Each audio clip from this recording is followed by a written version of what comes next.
Every morning, millions of people do the same thing. They wake up, walk to the kitchen, open the cabinet, and reach for their supplements. Calcium for the bones, iron for energy, vitamin E for the heart, beta-carotene for the eyes, folic acid for cell health. They do this because they care about their health, because a doctor recommended it, or a friend swore by it, or a label promised results. They do it because they believe they are doing the right thing. But what if they are not? What if some of those supplements, the ones sitting right there in your cabinet, are quietly working against your body instead of for it? As a doctor, this is a question I have had to sit with for a long time, and the honest answer is this. Some of the most popular, most trusted, most widely sold supplements in the world are doing more harm than good for a significant number of people. Not because supplements are bad, but because the forms being sold to you, cheap, synthetic, poorly made versions of natural nutrients, do not behave the same way inside your body as the real thing does. Today, I want to walk you through the 5 supplements I see causing the most problems. I want to explain exactly what is going wrong, why it is happening, and what you can do instead. This is not about scaring you. It is about helping you make smarter choices. Because when it comes to your health, knowing the truth is always better than guessing. All right, the first one is calcium supplements. And this one surprises people more than almost any other on this list. Calcium is essential. I am not disputing that. Your bones need it. Your muscles need it. Your heart needs it. But here is what nobody tells you at the pharmacy counter when you pick up that bottle of calcium carbonate. When you get calcium from food, dairy, leafy greens, sesame seeds, sardines, it arrives packaged with cofactors: vitamin K2, magnesium, boron, phosphorus. These nutrients act as biological traffic directors. They tell the calcium to go to your bones where it belongs and stay out of your arteries where it causes damage. When you swallow a calcium carbonate supplement, you are flooding your bloodstream with a concentrated dose of calcium without those traffic directors. And a significant body of research has found that calcium supplementation, particularly in postmenopausal women, is associated with a measurably higher risk of arterial calcification. That means calcium deposits forming inside your blood vessels, which means increased cardiovascular risk. The journals that have published on this include the British Medical Journal and the European Heart Journal. Now here is what I want you to understand. This does not mean you need less calcium. It means you need calcium from food, combined with vitamin K2 and magnesium, which naturally directs it to the right places. If you are going to supplement, use calcium citrate, not carbonate, at a lower dose, always taken with vitamin K2 and magnesium. Next is iron. And this is one where I need you to pay close attention, because the potential for harm here is serious. Iron supplements are one of the most commonly self-prescribed supplements I see, usually because someone feels fatigued and they assume they must be low in iron. And I completely understand that logic. But iron is a double-edged molecule. When your body is iron deficient, supplemental iron can save your life. I have seen it do exactly that. But when your iron levels are actually normal or, and this is more common than you'd think, elevated, supplemental iron becomes a powerful pro-oxidant. That means it generates what are called free radicals inside your tissues. These free radicals damage DNA, accelerate cellular aging, inflame your gut lining, and have been linked in research to higher rates of colorectal cancer and liver disease. The problem is that fatigue has dozens of root causes: low thyroid, vitamin B12 deficiency, poor sleep quality, magnesium deficiency, adrenal stress, and iron excess can actually cause fatigue on its own, along with joint pain, darkening skin, and reduced libido. Before you take a single iron tablet, get your ferritin level tested. That is the storage form of iron, and it gives you a far more accurate picture of your iron status than a standard hemoglobin test. Get the number, then decide.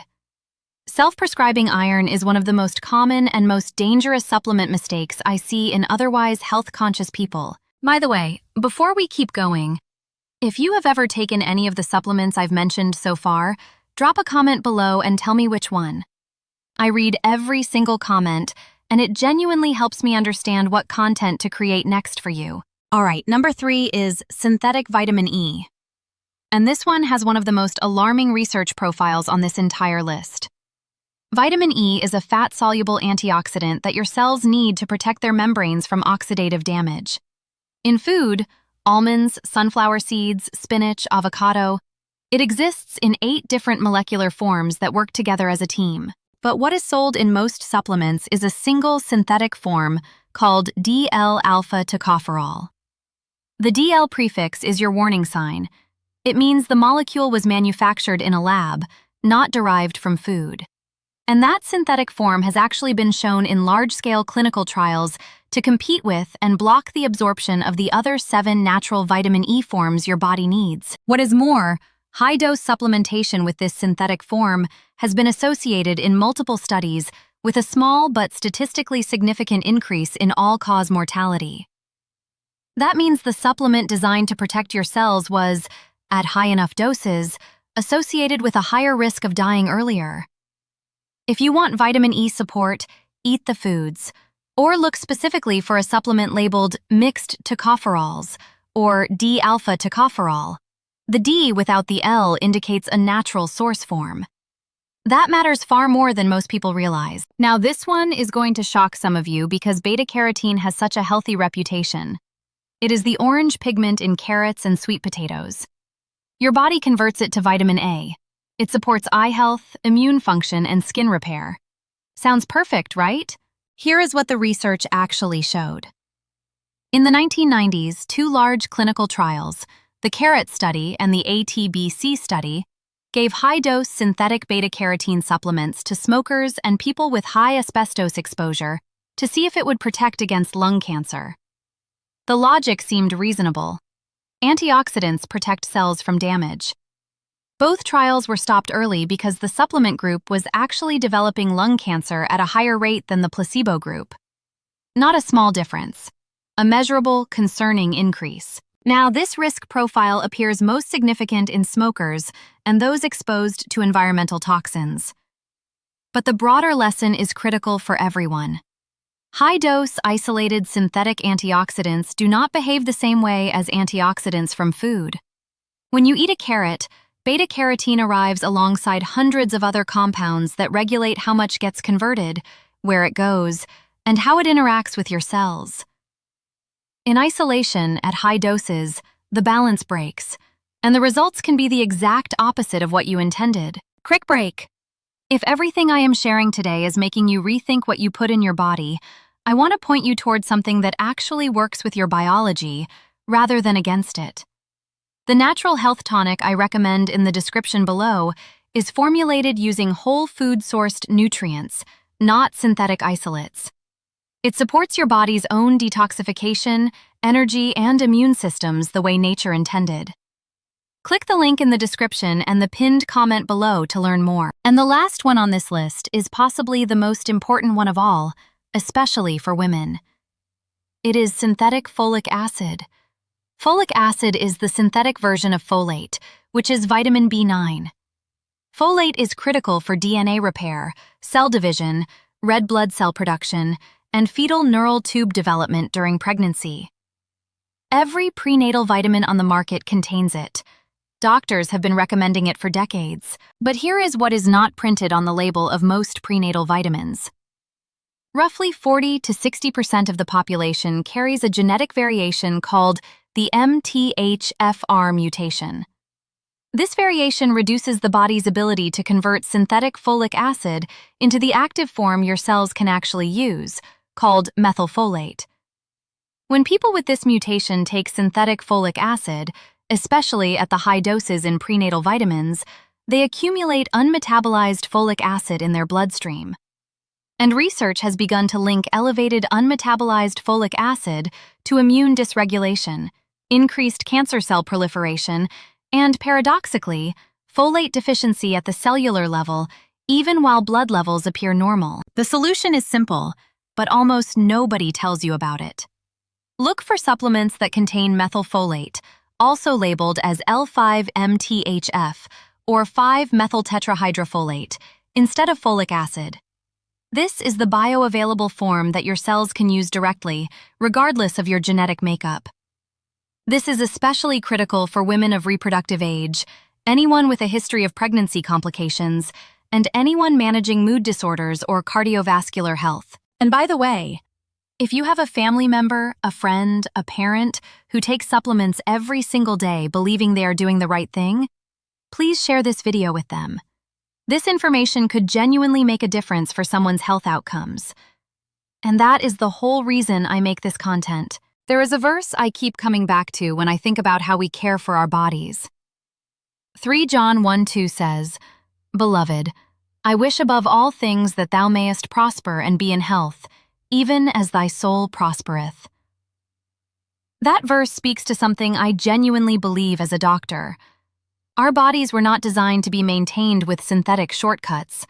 Health is built through what we consistently put into our body, and the intelligence to know the difference between what heals and what harms. So here is what I want you to walk away with today. Before you take any supplement, ask yourself 3 questions. First, is this a synthetic isolated compound, or is it derived from whole food sources? Second, have I had my levels tested to confirm I am actually deficient? And third, am I taking cofactors that help this nutrient get to where it needs to go? The goal is not to avoid all supplements. The goal is to use them intelligently.